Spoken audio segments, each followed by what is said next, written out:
Good morning, good afternoon, good evening, folks. Michael Zuber, one rental at a time. And we have my good friend, Emil, back with us today. How you doing, sir?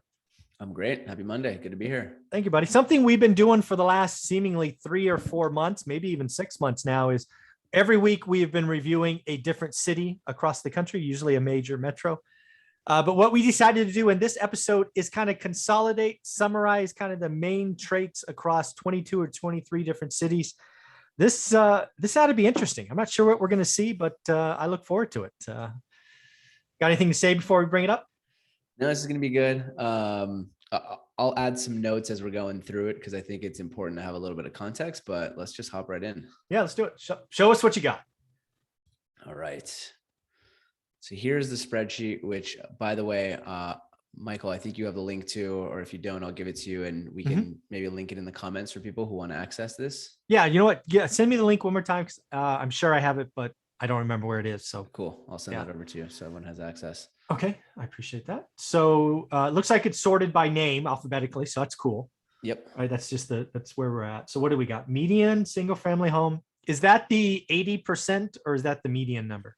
Yeah, that's from John Burns data, 80% of 80% of the median, I believe. Right. So basically what that number is, just for example, Atlanta, if we were just to Google search Atlanta, the median's probably like 330 or 310 or something like that. This is like the affordable, right? This is the affordable price point. Actually, I'm just looking at my notes. This is the true median. So it's true median. So the number is 265. Got it. Yep. Okay. And then you sourced it, right? Because again, we've been doing these cities for a long time. So this one is from March of 21. Okay. Got it. Yep. All right. So that's where we got median single family rent. Where did that come from again? That one's John Burns as well. So okay. Same month. Median home. Yeah. Right. And those are for homes, right? Not apartments. Correct. These are single family homes. Awesome. Okay. Unemployment rate. That'll be interesting. We're going to look at that in a minute. So this is BLS data, Bureau of Labor Statistics as of June 2021. I like it. Population growth. I like that in the MSA. That one's census data. I like it. And then city. Okay. So what people may not realize is MSAs usually are a collection of other cities and areas. And then this is just the main city, right? Correct. Okay, cool. And these are actually, I'm just realizing before we compiled all this, it was 2019. Census just released 2020 data. So I updated with 2020. Oh, look at you. Those numbers. You're good. All right. So then we have estimates. Okay. So we got 2020 population estimate of the MSA, again, census data, and same thing for the city. Okay. So interesting. Here. And then single family rent growth. Okay. So that's John Burns again. Yep. Just looking at what was 2016 single family rent on the median, and then all right. So 2020. now let's have some fun. Organizing by city name is cute. Why don't we do single family rent growth top to bottom? Let's do it.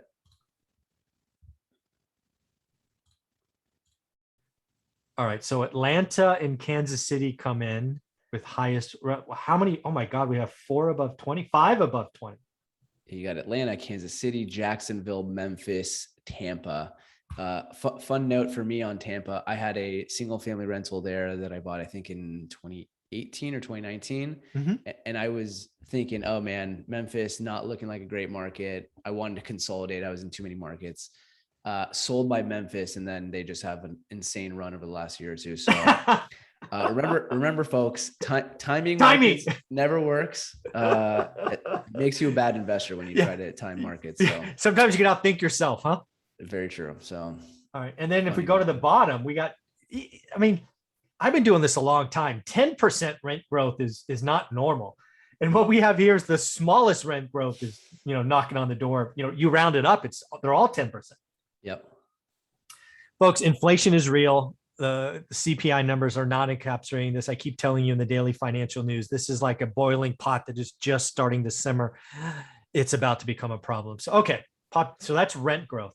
By the way, look at Austin here. Isn't that an interesting one with how crazy, you look at their population growth here and everything. Their rent has only gone up 12% compared to everywhere else. You know what? I feel bad for folks in Austin and really any Texas city, because again, I don't own anything there, but I had plenty of people screaming at me a decade ago to go there. And I'm like, dude, they reset property taxes every year. And at the time, it really wasn't a big deal, right? Because Texas real estate was kind of like this, or maybe up slightly. Right. I'm just like, I don't like that risk. And sure enough, now properties are like this, and that property reset, it's got to be crazy, right? If your property taxes go up more than rent, you can have an alligator on your hands. No thanks. Yep. Yeah. Good point. All right. So let me look next at, actually, let's do unemployment next. I don't know, higher or lower, doesn't matter either way. Let's start with the lowest unemployment and move down. Damn, Birmingham, respect. Yep, Birmingham, Oklahoma City, which we recently covered. That one's doing really well, looks like, compared relatively to the other ones. So Raleigh, Atlanta. I think the national average, this is from my daily financial news, is 5.6 today. Okay. So when you look above, so above 5.6, we have Orlando, Dallas, Memphis, San Antonio, Philly, Houston, Chicago, Pittsburgh. Interesting. Yeah. How big are those? All of those are million. Oh, all these are million. Okay. The smallest one there is Memphis. The other ones are pretty large. Interesting. Okay. And then everybody below 4% is just Raleigh, Oklahoma City, Birmingham. Yep. Interesting.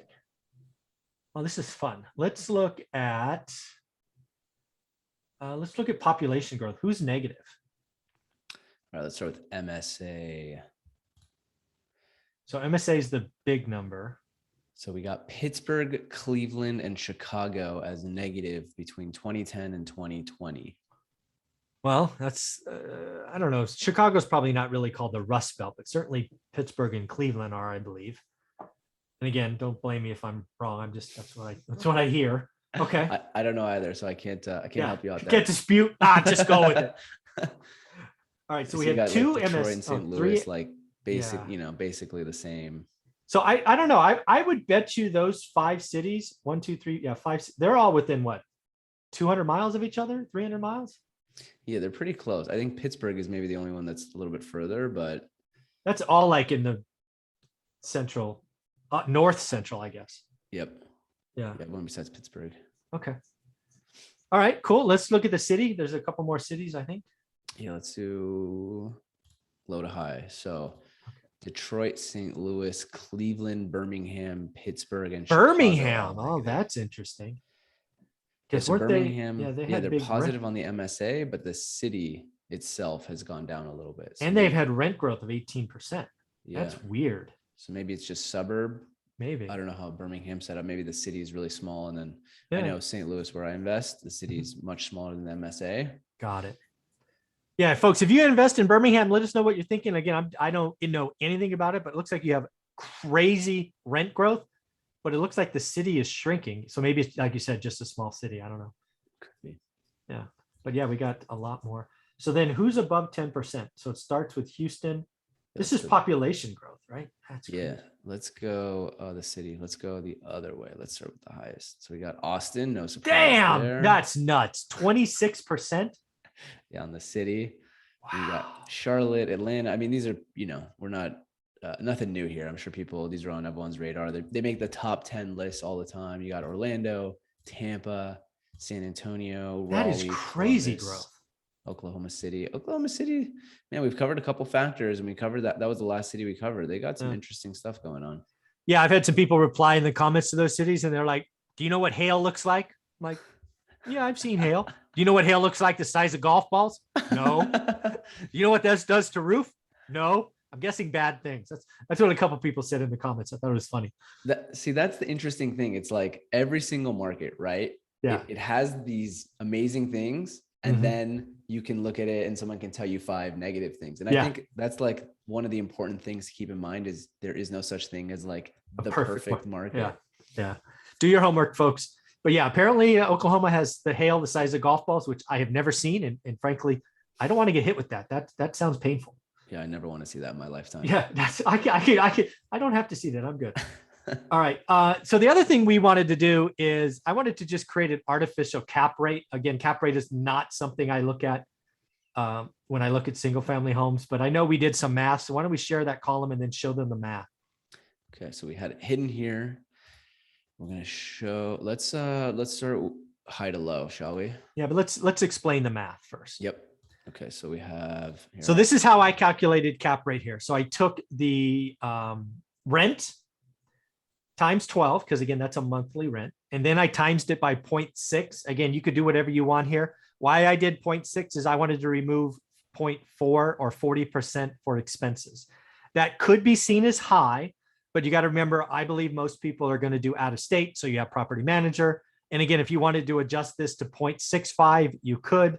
But in reality, this is a very crude look at what a cap rate would be for a single family homes. Yep. Right. Which again means you have no mortgage, right? You're paying cash. Okay. All right. So we start with a high of 5. You have a 5 cap in OKC. Yeah. Wow. So the one thing, as you mentioned in there, it's important to think like, okay, here's an example, right? San Antonio, we have a 4.2 estimated cap versus St. Louis. Again, I mentioned where I invest 4.1.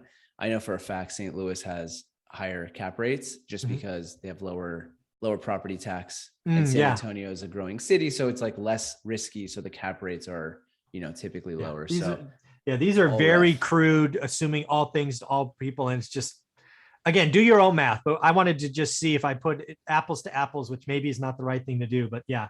The thing that I jumped down to is Philly, right? Yeah. You've got Philly with the lowest cap rate, highest, well, I don't know, one of the highest, is it almost the highest? So it's one of the top 3 unemployment, which to me means risk. And you still have rent growth at I guess if I look at unemployment and cap rate, that seems like a very odd connection, a very high unemployment with a low cap rate. Yeah, I wonder if it's, let's see. So Philly is a $6 million or 6 million person MSA. Yeah. Atlanta is a 6 million, but their unemployment's only actually, yeah, let's do 4.1. top down. Let's do a population. Let's do that top down population. Okay, so let's look at it. So the biggest one, Chicago, high unemployment. Dallas, a little bit higher. So it looks like some of these larger MSAs right now, they're experiencing some higher unemployment. That's exactly what that says. Yeah. And they have, I don't, could you tell me the average cap rate? Can you just highlight all those? It'll do the average for you. I'm going to guess it's like. Yeah, we got our average 4.3. Interesting. Okay. So the average is okay. So, all right. So Dallas and Houston, right? So Dallas is below the average with pretty high, or, higher than unemployment in the country, huge population growth and huge rent. Yeah, this is interesting. Yeah. What's the cheapest house? Is it Detroit? I'm going to guess. I think you are right. Detroit, yeah. 150, and then Cleveland. Right, okay. That's interesting. So again, the highest, some of that makes sense, right? Cheapest property gives you lowest basis, rent almost equivalent, gives you some of the highest cap rates. It's interesting. Yeah. And the highest cap rate again is OKC at 5. Yep. But again, something to remember, right? You have $1,000 rent coming in. Yep. You have one big expense that month, right? Boom. That really hurts you. Gone. Right. Yep. So all these things to consider. Yeah. What is the highest rent? Is it Dallas? The highest rent. Let's see. Oh, Austin. Austin. Okay. So maybe that explains the low. Yeah, you have a higher number. The rent growth. Yeah, a lot of big numbers. Yeah. Yep. And then you got Chicago, but anyone who's looked at Illinois as a state, you have very high property tax there as well. Interesting. Dallas, Orlando, Houston, Tampa, Raleigh. You know what's something I'd love you to do? It's not covered by Roofstock, at least I don't think it is, but I'd love you to add Fresno in here. Fresno is actually, we have John Burns data for Fresno. So yeah, you should, right? Fresno. It's one of the large. Yeah, can we add Fresno? Let's add Fresno. I want to see where it stacks up. Okay. Just a market I know and love. Okay, I will add that in here. By the time people are able to click into this, we'll have Fresno. Yeah, I'll post this tonight, maybe at 8 o'clock, so you have all day to put it together. Cool. Yeah, it's interesting. Cool. Anything else you took from this exercise? This is really fun. Do your own math. Yes, do your own math. Exactly. Like we pointed out, when you do a blanket cap rate, it can kind of lead you astray. Absolutely. So know your, everything you talk about, I think we'll just reiterate here. Do your homework, learn your market. Yeah. Do your own work. Yeah. Yeah. These are 2 numbers from guys on YouTube. They're all, again, I'm going to guess the property tax in Austin is not the same as Kansas City. That's just a wild ass guess. So yeah, do your own work. Yeah. But no, hopefully this is, this gives people some numbers to say, okay, where's population growing? Where is rent growing? Yeah. Gives The people other a place to start. thing people can do, because we're going to give them the spreadsheet, is they can put their own cities in here, Totally. right? These are just the ones we covered. Like I asked him to put Fresno, just because what I've been looking at for 20 years. Add your own markets, but go find the data. He cites the sources. That's what those little yellow triangles are in the upper right corner. So you can go get them as well. Yeah, man, I appreciate you doing this. It's been a lot of fun. Absolutely. Thanks, buddy. I appreciate your time. Have a wonderful week. Thank you. You too. Mhm.